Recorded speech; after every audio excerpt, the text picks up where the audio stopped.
was recently visiting family in America for my sister's wedding a few weeks ago, and an amazing part of my trip was that I got to see old relatives that I haven't seen for many, many years, unfortunately. And I saw an old relative that I haven't seen in a long time.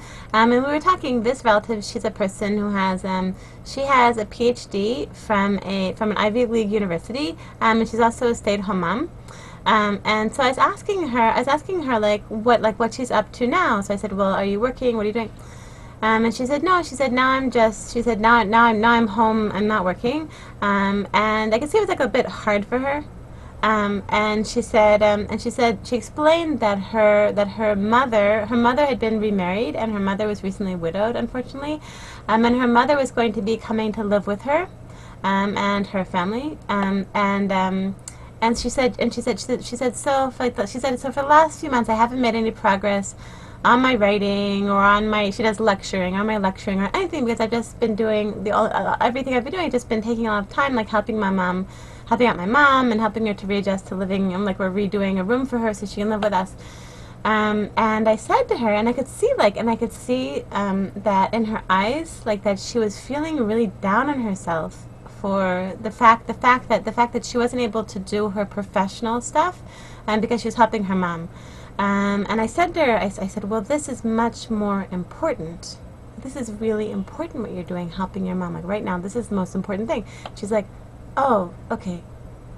And I just felt like I wanted to like scream something from the rooftops. There was something in reaction to this. That I just want to like scream it from the rooftops, and so now I realize like nowadays I guess screaming from the rooftops is not a very effective method to get a message out to Jewish moms that I feel like needs to get out there. So I'm going to say it to you guys instead. That's why I'm making it. So I'm going to make a pep talk about what I want to scream from the rooftops. So my teacher, Rabbi Aryeh Niven of the Personal Development Chaburs, and I just want to make a very short plug. I mentioned Rabbi Niven many times in these pep talks and many times on my website because I have gotten so much wisdom. I've been studying with Rabbi Niven for 3.5 years now. He has totally changed my life. I am so much calmer and so much happier and just so much more. He like his goal, he says, is to increase transcendence and vitality, and he has just made me just like, you know, he just really made my life so much better through all like he's a Rabbi Niven is a life coach, and he just teaches these skills, these life coach skills that help us live in a better, more effective, like achieve our goals and figure out what we really want to be doing and overcome negative thinking and all sorts of like important things. It's the kind of thing that you learn them and then you think like, how did I ever survive without that? How did I ever survive without this skill for better living? So in 2 weeks they're starting a new Chabura for Rosh Chodesh Elul, and you can learn more at newchabura.com, newchabura.com.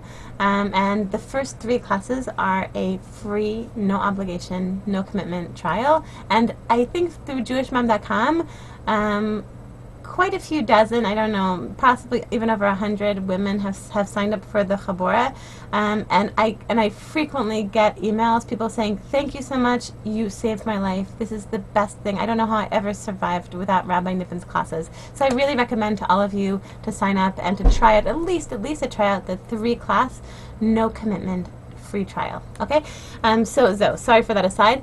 So Rabbi Niven, he talks about something. One of the first things that he teaches, I think actually it might be what you learn in the 3-class no commitment trial, is he teaches something called Yud. So Yud is your personal, God-given, unique mission in life. So let's say like for one, it's the kind of thing that you do, and God put you. It's the kind of thing that you have like a special talent, and it just brings you alive. Like let's say one person, it could be, you know, being an artist. Another person, it could be, you know, being a psychotherapist. Another person, it could be, you know, organizing, you know, charity events. For me, I think you can guess what my jewishmom.com. I know I have my however much, like 2 or 3 hours a day of jewishmom.com, and so I jump out of the bed just know I can clean as many floors and toilets and, you know, wipe as many dirty tushies as I have to because I love that. I love this JewishMom.com. It like brings me alive. It's my yud. Okay, so this is my personal yud. But there's another kind of yud. The other kind of yud that Rabbi Niven talks about, and all of this he learns from the Netivot Shalom, from the Slonim Rebbe, is there's something called a global yud. What's a global yud? It's something. It's a yud, a purpose in life, a mission in life that I share with every single Jewish mom. Okay. So it means being, so a global yud for every, like let's say almost every Jewish mom, because maybe different people have different situations, is to be like a good wife, to be a good loyal wife, to be a good, good responsible mother, to be a devoted daughter to my parents, to keep the mitzvot, to try and serve Hashem, to try and be a good human being, having derech eretz and being kind to people, and not stealing and not whatever, so that is my global yud. The thing is that sometimes, occasionally, there's a conflict between somebody's global yud and somebody's personal yud. Let's say like you wake up one morning, and your yud is to be. I'll talk about myself. One morning I wake up and my daughter's not feeling well, and I have to take her to the doctor, and it means that morning I'm not going to be able to work on my JewishMom.com. I'm not going to be able to work on my personal yud, but it doesn't matter. That is my global yud. Is always, when there's a conflict, global yud always wins. It's more important. It's more important for me to be a good mother and a good wife, and if there's a certain mitzvah that I can only do during my, then I gotta do it. That's my okay.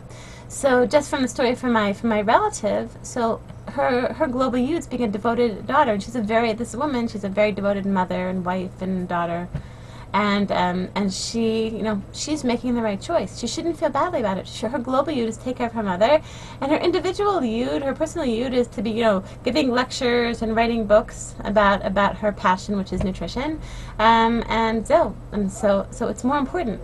So I just want to give you like an example from my life. It's something that I've just been thinking about this week, especially because this week there is a conference that I love. This is like one of the highlights of my year. It's called Binyan Shalem.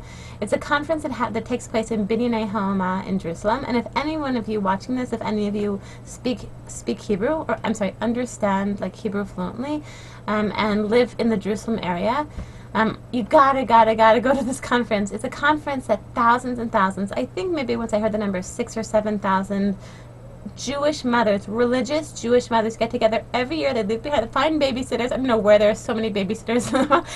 Find babysitters and go to Binyanei Ha'oma and go to like this 3-day conference. It's like inspiring classes about marriage and motherhood, and it's just amazing. And the truth is, even for me, just like even if I didn't go to any classes, but I love the classes also. But even just going and being there with like 6,000 religious mothers, and like getting all these women out of their houses and just being. It's like once I went to a class, Rabbi Viner was speaking. He's a very, very popular speaker. So there were, I sort of counted how many women. It was about 3,000 of us there, like in this one hall. I was like, wow, this is amazing. It's like, it's like during the when there was the Beit Mikdash and everyone was like gathered there together, thousands and thousands of people. But it's Jewish moms there together, like trying to get inspired together. It's incredible. Okay, so basically, so you understand that this is something that I look forward to the entire year. So this year, unfortunately, all of my daughters who are of babysitting age are away they're away for a few days doing this summer camp, or one's like in Canada visiting grandparents and things like that. So I'm sort of like, basically I'm reliant on babysitters to go to the classes that I want. Okay, and So there's one class that I really, really want to go to. It's a class that, like, if I could choose this one class to go to, it would be this one, okay? and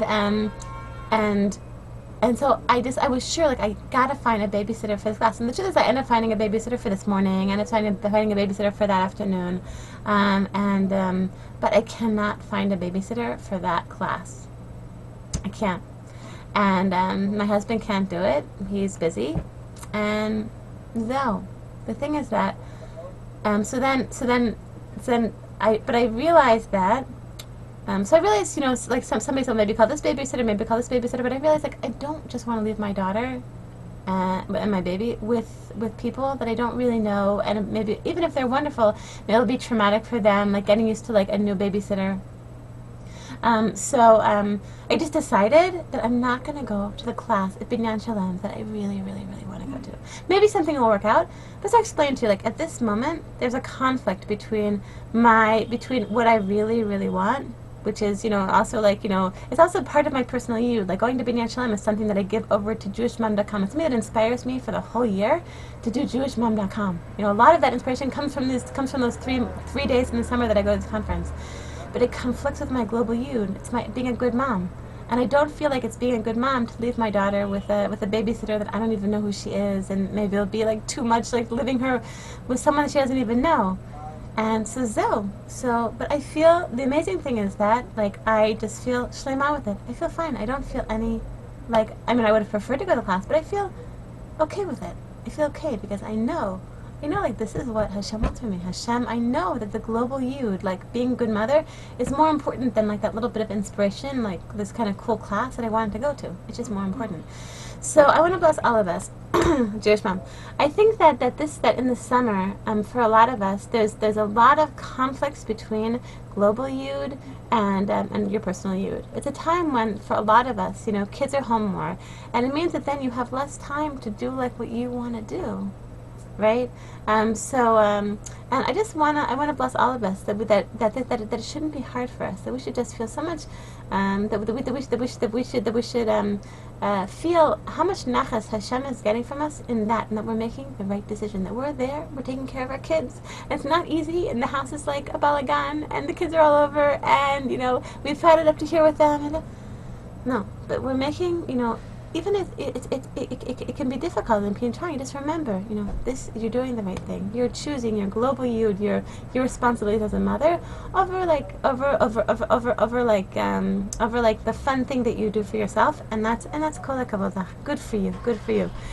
So I want to bless all of you Jewish moms with an amazing week, and maybe I'll see some of you at Binyan Shalom. I hope.